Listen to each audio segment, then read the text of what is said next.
we celebrate the winter solstice at England's mysterious Stonehenge.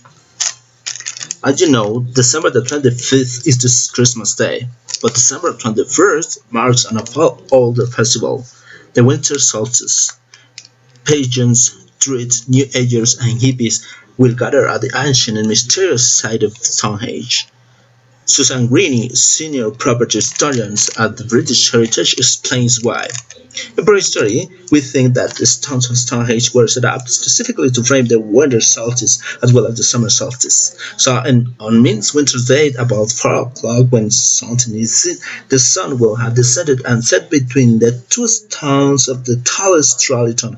Now, the Triton is one of these sets of the three stones that stands at the head of the horse show inside the monument of the sun will have said, you have seen the sun setting down on the horizon between those two stones and descending down, which is where the altar stone is, and there will be have seen very dramatic and very obvious sort of framing of the sunset. It was clear. So we believe that prehistoric people came to the monument at that time to witness that, and it's the longest night. So it will be very time of year in terms of hoping that the sun will come back, and in terms of knowing that the year was turning over and becoming a new year. In terms of the cycles and the season, it will be having quite an important for specific people. These days, quite a number of people. These days, for what is number of people who are salted, and we're giving up an access to a Stonehenge in the morning because the sunrise is when the most druids and pagans want to come to the site, and we provide open access in a similar way to the summer solstice, but just in a much smaller scale. We usually get a few thousand people come for that day.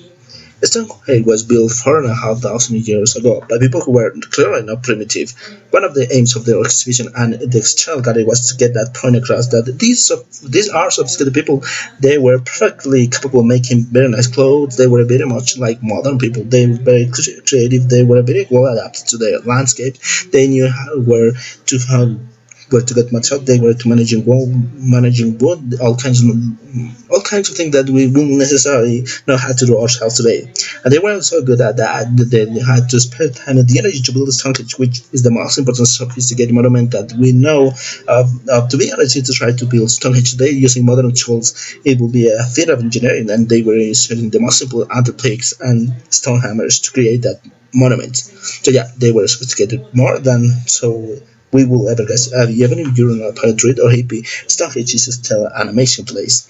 It's quite incredible to think that they've been standing there since 2500 BC, 4,500 years of time. All the things that we done on the time on our day-to-day concerns is just so tiny and so insignificant. They're a blip really compared to that deep time, and it makes you appreciate much more what they were managing to achieve back then. The Visitor Center project has been in the planning for 20-30 years just to build buildings, which is quite straightforward to think to imagine the planning of the sophistication and these logistics, required to build Stonehenge is just incredible, really.